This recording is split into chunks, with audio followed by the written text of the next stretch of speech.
안녕하세요. 오늘은 에스겔 24장을 좀 깊이 들여다보려고 합니다. 네, 에스겔 24장이죠. 여기에는 아주 강렬한 내용이 두 가지나 들어있는데요.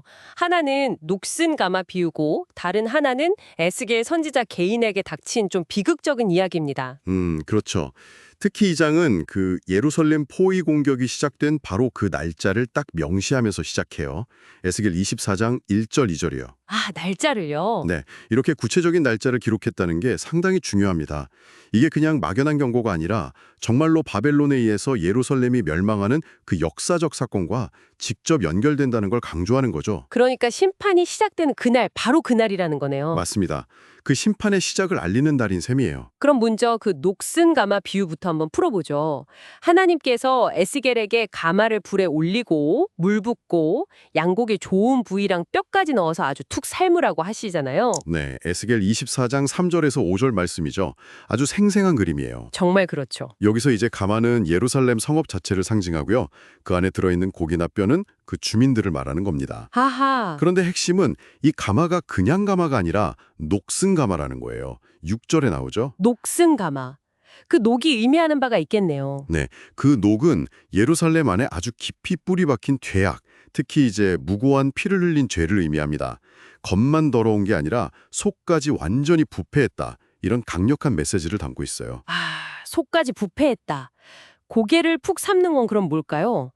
도시가 포위돼서 겪게 될 그 끔찍한 고통, 심판을 보여주는 걸까요? 네, 바로 그거죠. 극심한 고통과 심판을 상징하는 것 같아요. 그리고 또 재밌는 게 고기 덩어리를 떠낼 때 제비를 뽑지 않고 그냥 막 꺼내라고 하거든요.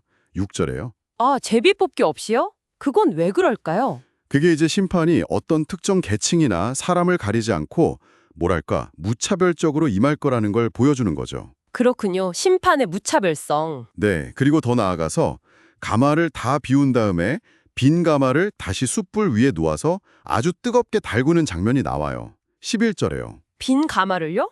그건 또 무슨 의미죠? 이건 마치 그 죄악의 녹을 그 강력한 불로 어떻게든 정화해 보려는 그런 시도처럼 보여요. 마지막 시도랄까요? 아, 정화의 시도. 하지만 성경은 그 녹이 불로도 없어진다고 딱 잘라 말합니다. 12절에서요. 불로도 없어지지 않는다? 아니, 그럼 정화 자체가 불가능할 정도였다는 건가요? 아니면 뭐랄까 회개하지 않았다는 뜻인가요? 아, 후자에 더 가깝다고 봐야죠. 그 극심한 시련 속에서도 끝까지 회개하지 않는 예루살렘의 그 완고함, 그걸 보여주는 겁니다. 정말 완고했군요. 네. 스스로 정결해지기를 거부했기 때문에 하나님께서도 이 심판을 돌이키지 않겠다. 이렇게 선언하시는 거죠. 13절, 14절 말씀입니다. 경고를 무시한 대가가 얼마나 엄중한지 아주 분명하게 보여주는 부분이에요. 정말 무서운 경고네요. 근데 이야기가 여기서 끝나지 않고 정말 충격적인 개인사로 이어지잖아요. 맞아요. 하나님께서 에스겔에게 그의 눈의 기쁨이 되는 것, 그러니까 사랑하는 아내가 갑자기 죽을 거라고 말씀하시고 심지어 슬퍼하거나 우는 그런 일반적인 애도 행위조차 금지하시죠. 네, 15절에서 17절 내용이죠. 정말 상상하기 힘든 명령입니다. 정말이죠. 그런데 에스겔은 다음 날 아침에 그 명령을 그대로 따릅니다. 18절에요. 네. 이게 정말 강력한 상징적인 행동인데요. 여기서 에스겔의 아내는 이스라엘 백성들이 가장 소중하게 여기던 것, 특히 예루살렘 성전을 상징한다고 볼 수 있습니다. 아, 성전이요? 네. 하나님께서도 성전을 가리켜서 내 성소는 너희 눈의 기쁨이요 너희 마음의 아낌이 되는 것이라고 21절과 25절에서 표현하셨거든요. 그렇군요. 연결이 되네요. 그렇죠. 그래서 아내의 갑작스러운 죽음과 그 애도 금지는 곧 닥칠 성전의 파괴와 백성들이 가장 아끼던 것을 잃게 될 그 충격적인 미래를 미리 보여주는 일종의 행동 예언인 셈이죠. 아, 에스겔이 슬픔을 억누르는 그 모습 자체가 예언이었군요. 예루살렘 멸망 소식을 듣게 될 포로들의 반영을 미리 보여준다 이런 말씀이시죠? 정확합니다. 너무 큰 충격과 또 자신들의 죄에 대한 깨달음 때문에 겉으로 제대로 슬퍼하지도 못하고 그저 속으로 탄식하면서 쇠약해질 것이다.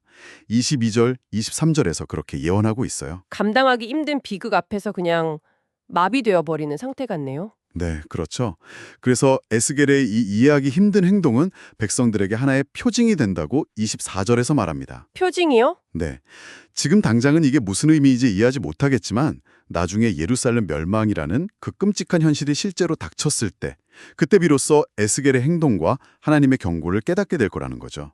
그리고 하나님이 누구신지 알게 될 것이다. 아, 그제야 깨닫게 된다. 네, 어떻게 보면 엄청난 상실이 오히려 깊은 침묵과 무력감으로 이어질 수 있다는 걸 보여주는 것 같기도 하고요. 그리고 마지막 부분은 이제 또 다른 전환점을 예고하는 것 같은데요. 맞습니다.